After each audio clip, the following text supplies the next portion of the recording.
बिस्मिल्लाहिर्रहमानिर्रहीम। अस्सलामुअलैकुम। Hello students, उम्मीद करता हूँ आप सब ठीक होंगे और पहला लेक्चर आप लोगों ने स्टडी किया होगा। पहला लेक्चर चैप्टर नंबर 12 इलेक्ट्रोस्टैटिक्स के टॉपिक से रिलेटेड था, जिसमें हमने Coulomb's law, electric field, field intensity और इलेक्ट्रिक पोटेंशियल को डिस्कस किया था। आज हम लोग इस लेक्चर्स में फ्लक्स, इलेक्ट्रिक फ्लक्स के टॉपिक को डिस्कस करेंगे। डियर स्टूडेंट्स, तो अगर आप लोग फ्लक्स के टॉपिक को स्टडी किया है थ्योरी क्लासेस में, तो हम लोग MCQs के बेसिस पर इसको डिस्कस करना शुरू करते हैं। चलिए पहले बताइए कि इलेक्ट्रिक फ्लक्स होता क्या है। देखिए, इलेक्ट्रिक फ्लक्स की दो डेफिनेशन आपने पढ़ी। Number 1, the magnitude of electric lines of forces in a specific area, in a particular area is called electric flux. दूसरा आपने पढ़ा कि electric flux is the dot product between electric field intensity and specific area. Flux को आपने phi से denote किया था और फाई इक्वल था E डॉट डेल्टा ए के। एग्री जी स्टूडेंट्स? तो फाई इक्वल था E डॉट डेल्टा ए के। तो मेरा पहला सवाल, बताइए वो कौन सी सिचुएशन होगी जिसमें फ्लक्स हमें मैक्सिमम मिलता है? सोचिए, वो कौन सी कंडीशन है जिसमें हमें फ्लक्स मैक्सिमम मिलेगा? आंसर देखिए, फाई इक्वल होता है E डॉट डेल्टा ए के और E डेल्टा ए इक्वल हो गया E delta A cos theta के। एग्री? फॉर्मूले में कॉस थीटा है। कॉस थीटा की मैक्सिमम वैल्यू होती है 1 और ये 1 तब मिलती है जब थीटा की वैल्यू कितना हो, 0 डिग्री। अगर इलेक्ट्रिक फील्ड इंटेंसिटी और कवर्ड एरिया के दरमियान बनने वाला एंगल 0 डिग्री का होगा तो आपको फ्लक्स मैक्सिमम मिलेगा। बिल्कुल इसी तरह अगर अब मैं आपसे पूछूं कि बताइए वो कौन सी सिचुएशन है जिसमें फ्लक्स आपको मिनिमम मिलेगा, तो obviously phi equal to E delta A cos theta. तो थीटा की जगह अगर आप 90 डिग्री रखते हो तो कॉस 90 इक्वल हो जाएगा किसके? 0 के। तो फाई फ्लक्स आपको मिल जाएगा 0 डिग्री। ठीक है, अगले सवाल की तरफ आते हैं। स्टूडेंट्स, मुझे ये बताइए कि आपके पास एक स्फेरिकल बॉडी है, ठीक है, और स्फेरिकल बॉडी के सरफेस पर चार्जेस प्लेस किए गए हैं ताकि फ्लक्स प्रोड्यूस हो जाए। एक स्फेरिकल बॉडी के किस हिस्से पर फ्लक्स मैक्सिमम होता है? Options are inside the body, outside the spherical body, on to the surface, या आपके पास कोई और ऑप्शन है? जी, आंसर ज़हन पे आया? सोचिए। एक बात याद रखिएगा कि इनसाइड दी बॉडी फ्लक्स हमेशा मिनिमम होता है, 0 होता है। Inside the body flux produce नहीं होता। अगर आपसे कभी पूछा जाए कि if you have a body, tell me where the electric flux will be maximum, then correct answer is on to the surface. Flux body के सरफेस पर हमेशा मैक्सिमम होता है, ठीक। अच्छा, अगर आउटसाइड दी सरफेस, जैसे जैसे सरफेस से आप दूर होते जाएंगे फ्लक्स की वैल्यू कम होती जाएगी और एक वक्त ऐसा आएगा कि फ्लक्स आपको 0 मिलेगा, यानी फ्लक्स की बाउंड्री आपको मिल जाएगी, ठीक है। चलिए मेरा आपसे अगला सवाल, ये बताइए कि आपके पास एक स्फेरिकल बॉडी है, स्फेरिकल बॉडी के सरफेस पर हमने चार्ज प्लेस किया Q। जब चार्ज प्लेस करेंगे तो फील्ड जनरेट होगी, फील्ड जनरेट होगी तो फील्ड इंटेंसिटी होगी। तो मुझे बताइए स्फेरिकल बॉडी के सरफेस पर फील्ड इंटेंसिटी आप मालूम करने का फॉर्मूला क्या यूज करेंगे? मैं अपना सवाल रिपीट कर रहा हूं। You have a spherical body, a point charge Q is placed onto the surface. If charge is placed, then the field as well as intensity are created. Tell me the formula by which you will calculate field of intensity. जी सोचा, answer मिला? ठीक है, सुनिए। Correct answer is intensity E equal होता है Q over epsilon not के। E is equal to Q over epsilon not. Total intensity on a spherical body always be equal to 1 over epsilon naught times as given charge or point charge. Q is the charge which is placed on the spherical body. Epsilon naught is the permittivity of free space which is equal to constant. Epsilon naught is equal to 8.85 into 10 raised to power minus 12 coulomb square पर Newton metre square. Correct, ये तो खैर आपको already मालूम था। ठीक है, अच्छा स्टूडेंट्स, ये बताइए कि गॉसेस लॉ का स्टेटमेंट क्या है, या गॉसेस लॉ का स्टेटमेंट किस फिजिकल क्वांटिटी से रिलेटेड है? देखिए, गॉसेस लॉ जो है ना, ये फ्लक्स कैलकुलेट करने का स्टेटमेंट है। एग्री? तो मुझे बताइए गॉसेस लॉ किस टाइप के बॉडी के सरफेसेस पर फ्लक्स कैलकुलेट करने में आपकी मदद करता है?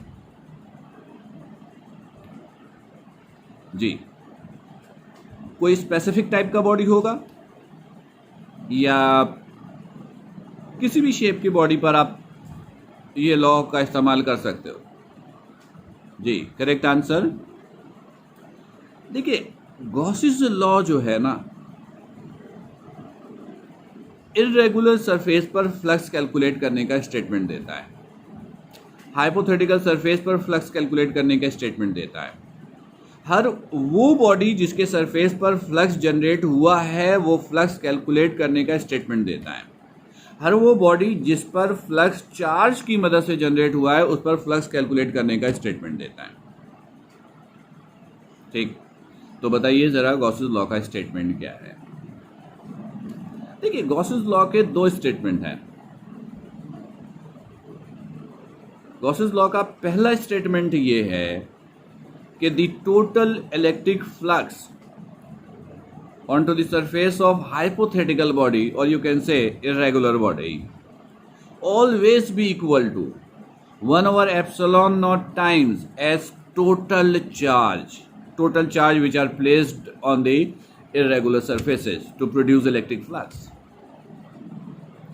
और अगर आप दूसरा स्टेटमेंट देखें तो दूसरा स्टेटमेंट उस प्रोसीजर से है जिस प्रोसीजर के जरिए फ्लक्स कैलकुलेट होता है इर्रेगुलर बॉडी पर। अगर आपको याद हो तो आपने इर्रेगुलर सरफेस पर फ्लक्स निकालने के लिए पहले आपने एक इर्रेगुलर बॉडी लिया, उस पर बहुत सारे चार्जेस आपने प्लेस किए, इलेक्ट्रिक फील्ड जनरेट हुआ, इलेक्ट्रिक फील्ड से इलेक्ट्रिक इंटेंसिटी बनी, इलेक्ट्रिक इंटेंसिटी से इलेक्ट्रिक लाइंस ऑफ फोर्सेस बनी, इलेक्ट्रिक लाइंस ऑफ फोर्सेस जहां होगी वहां इलेक्ट्रिक फ्लक्स होगा। फिर आपने इलेक्ट्रिक फ्लक्स निकालने के लिए आपने इर्रेगुलर बॉडी के सरफेस को स्मॉल स्फेरिकल सरफेसेस में कन्वर्ट किया था। फिर आपने तमाम स्मॉल स्फेरिकल सरफेसेस का flux phi Q over epsilon not के फॉर्मूले से निकाली। अब जब वो कैलकुलेट हो गया तो आपने उन तमाम स्मॉल स्फेरिकल सरफेसेस के फ्लक्स को प्लस किया, तो इर्रेगुलर सरफेस का टोटल फ्लक्स मिला था। एग्री? ठीक है। तो दूसरा स्टेटमेंट जो बना वो ये बना कि total electric flux on the surface of irregular surface, or you can say hypothetical surface, always be equal to the sum of all fluxes of small spherical surfaces। ये गॉसेस लॉ का दूसरा statement है। और हर वो surface जिस पर आप Gauss's law को अप्लाई कर दोगे उस सरफेस को आप क्या कॉल करते हैं? Gaussian surface. ये तो खैर आपको मालूम है।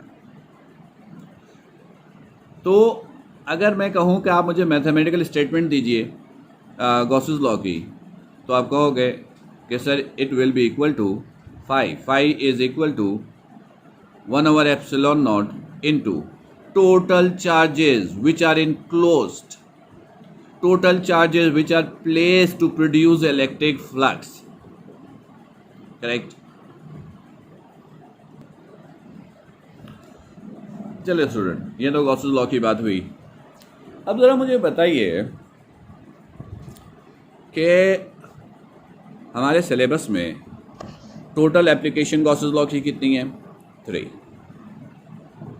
पहली एप्लीकेशन जिसमें लार्ज पॉजिटिव चार्ज शीट पर आपने इंटेंसिटी निकाली थी by using Gauss's law. Agree?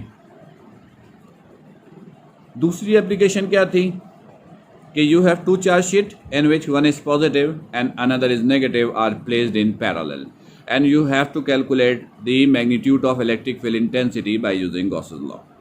Agree? और थर्ड एप्लीकेशन क्या थी कि स्फेरिकल सरफेसेस पर इलेक्ट्रिक फील्ड इंटेंसिटी निकालनी है बाय यूजिंग गॉसेस लॉ। ठीक है। तो अब हम आपसे ज़रा क्वेश्चंस करते हैं regarded first application of Gauss's law.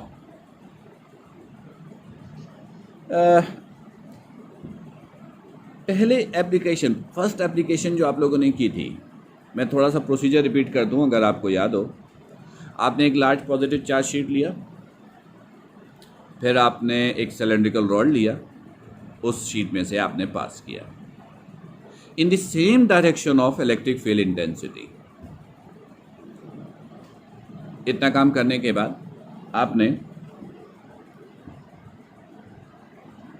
सबसे पहले स्टेप में जो सिलेंड्रिकल सरफेस था, जो रॉड था, रॉड सरफेस था, उस पे आपने फ्लक्स निकाला था पहले स्टेप में। दूसरे स्टेप में गॉसेस लॉ को यूज करके शीट का फ्लक्स कैलकुलेट किया था। और तीसरे स्टेप में दोनों से जो रिजल्ट आया था उसको आपने कंपेयर किया था, तो आपको इंटेंसिटी मिल गई थी। थोड़ा सा याद आया होगा? ठीक है। अब हम आपसे क्वेश्चन करते हैं। क्वेश्चंस के लिए तैयार हैं? तो स्टूडेंट्स, मेरा पहला सवाल, बताइए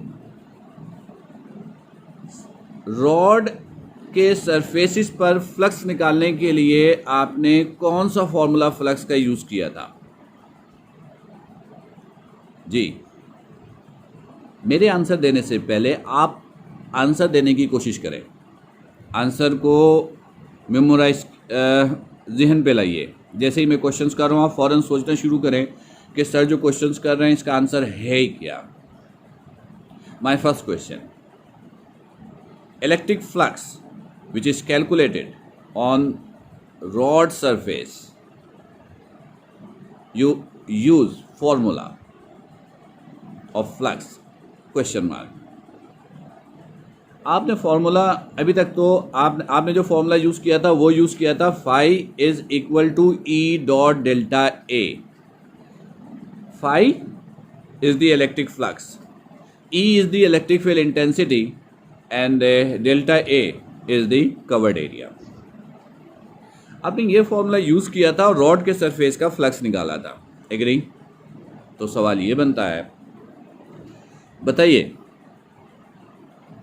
कि रॉड जो पॉजिटिव चार्ज शीट से पास हुई हुई थी उसके सरफेसिस पर टोटल फ्लक्स मालूम करने का फॉर्मूला क्या होता है? क्या होता है जी? Correct answer is 2E delta A. Phi is equal to 2E delta A, 2 times of E N delta A. चलिए मेरा नेक्स्ट क्वेश्चन, जो रॉड आपने शीट में से पास की, जो रॉड आपने शीट में से पास किया, उस रॉड के सिलेंड्रिकल सरफेस पर प्रोड्यूस होने वाला फ्लक्स कितना होता है जी?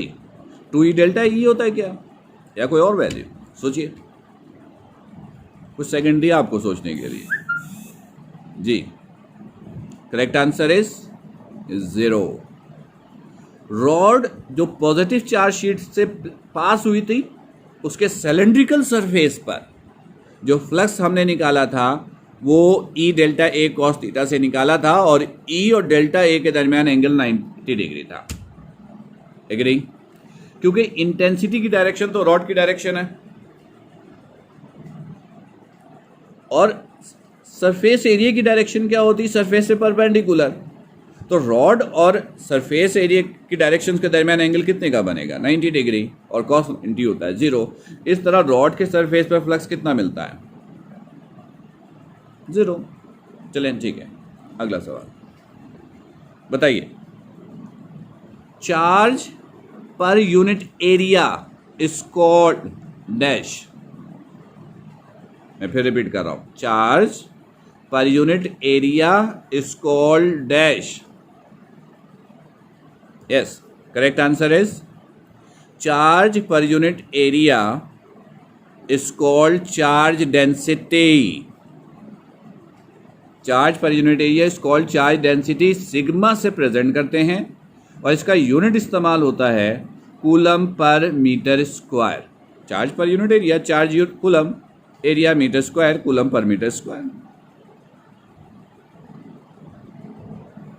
मेरा अगला सवाल बताइए, चार्ज शीट पर फ्लक्स निकालने के लिए आपने हेल्प किससे ली?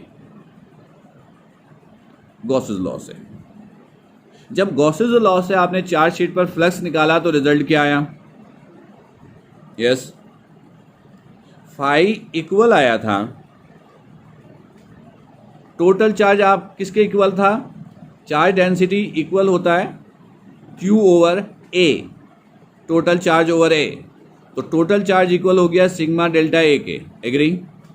आप अपने थ्योरी लेक्चर्स की कॉपी पर लेक्चर्स में इन तमाम चीज़ों को ऑब्जर्व कर सकती हैं. फ़िलहाल हमारी मजबूरी है कि हम ऑनलाइन की तरफ हैं और इसमें कुछ प्रॉब्लम फेस करना पड़ता है.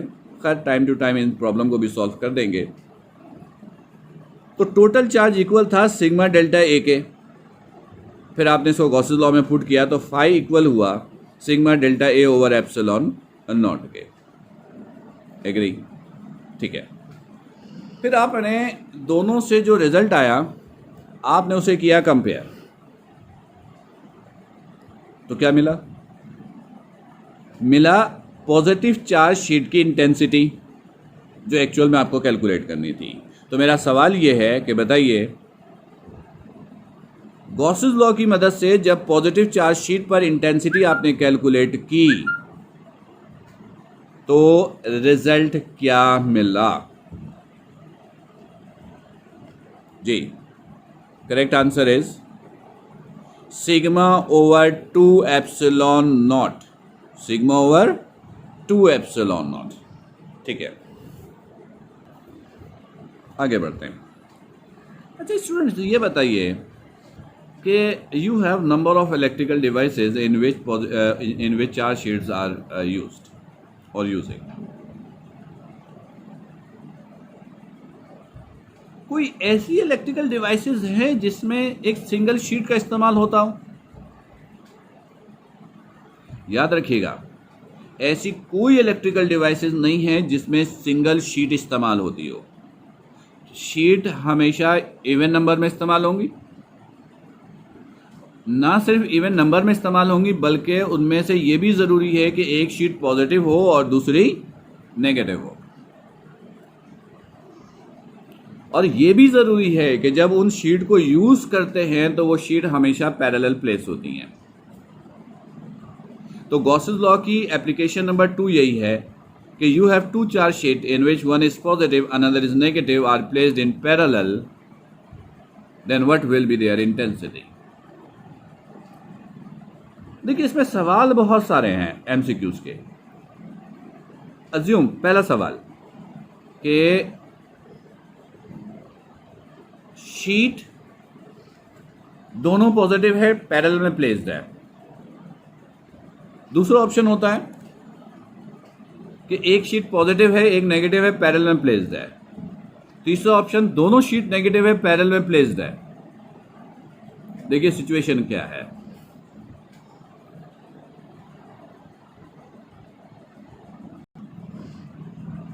स्टूडेंट्स, अगर मैं आपको दिखा सकूं शीट पे तो जरा देखिएगा।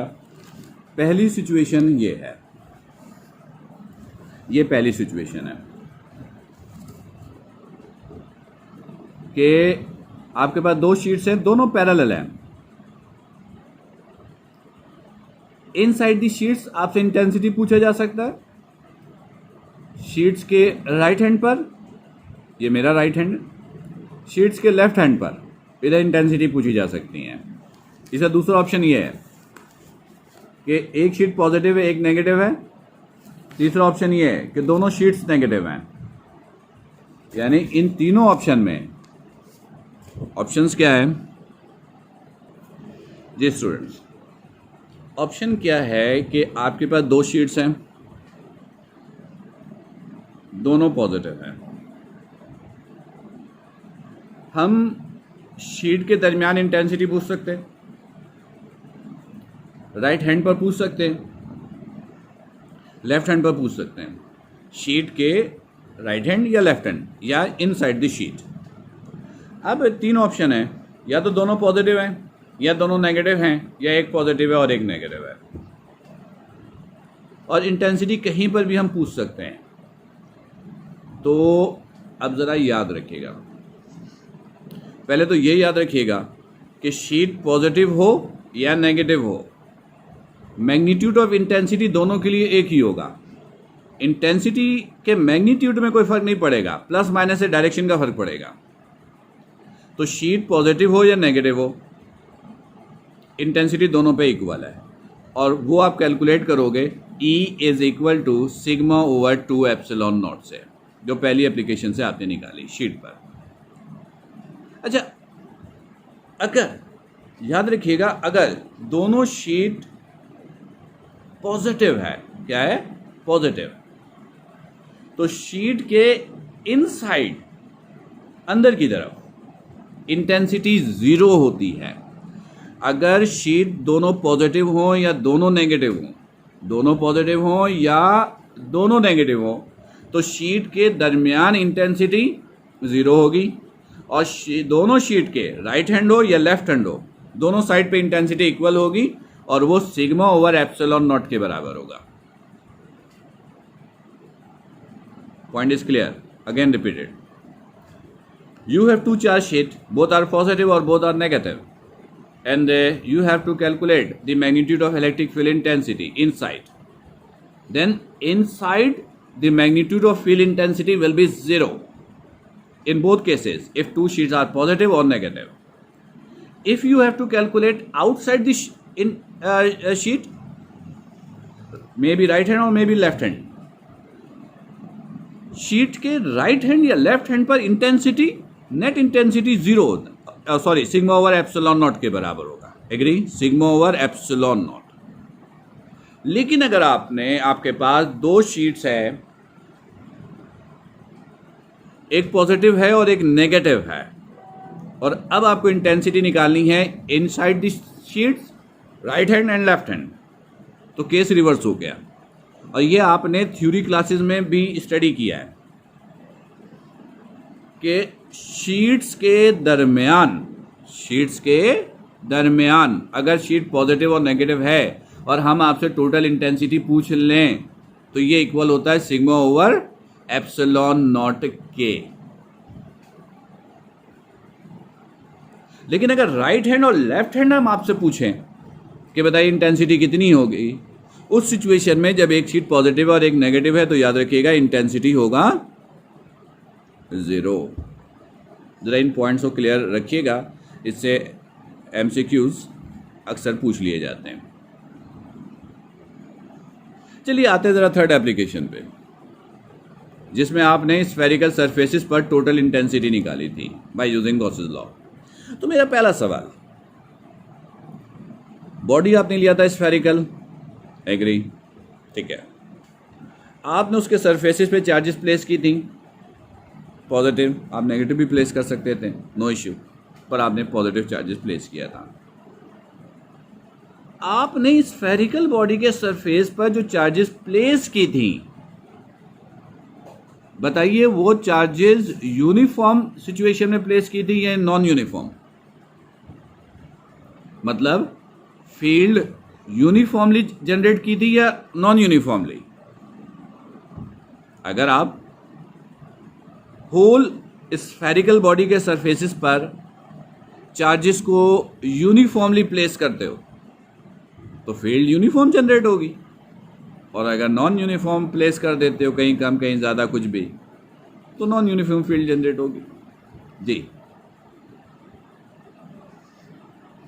अच्छा सुनिए, आपने स्फेरिकल बॉडी के सरफेस पर जो चार्जेस प्लेस की थी वो बिल्कुल यूनिफॉर्म सिचुएशन में, यूनिफॉर्म कंडीशन में की थी, तो उससे जो फील्ड जनरेट होगा स्फेरिकल बॉडी के सरफेस पर वो भी यूनिफॉर्म होगा। तो मेरा अगला सवाल, आपने चार्जेस प्लेस किया, फील्ड जनरेट हुआ, तो इंटेंसिटी भी होगी। बताइए इंटेंसिटी मैक्सिमम कहां होगा? याद रखिएगा कि जहां पे चार्ज आपने प्लेस किया इंटेंसिटी वहीं पर मैक्सिमम होगी। आपने पॉजिटिव चार्जेस सरफेस पर प्लेस किया था तो सरफेस पे ही इंटेंसिटी मैक्सिमम हो गई। फिर सरफेस से जैसे जैसे आप दूर जाते जाओगे फील्ड वीक होती जाएगी, फिर आपको एक जगह बाउंड्री मिल जाएगी, यानी फील्ड 0।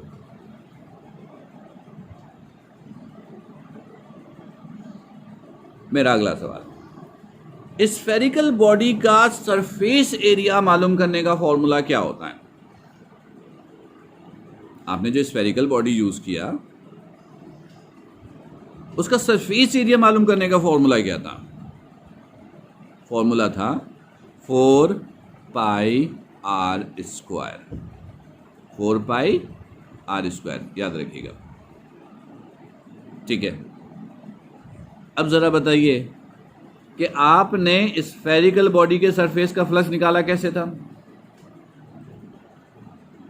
आपने सबसे पहले स्फेरिकल बॉडी के सरफेस का फ्लक्स निकाला ई डॉट डेल्टा ए वाले फॉर्मूले से,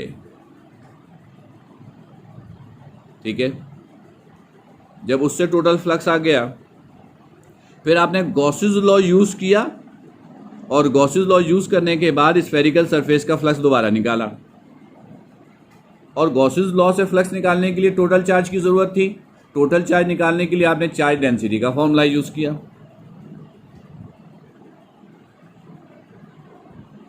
फिर उन दोनों से रिजल्ट कंपेयर किया, रिजल्ट आया। तो जरा मुझे बताइए कि स्फेरिकल बॉडी के सरफेस पर इंटेंसिटी मालूम करने का फॉर्मूला क्या होता है? Answer is sigma over 2 epsilon not, same as charge sheet. अच्छा स्टूडेंट्स, ये तो हम लोगों ने ज़रा फ्लक्स पे डिस्कशंस की, ठीक है।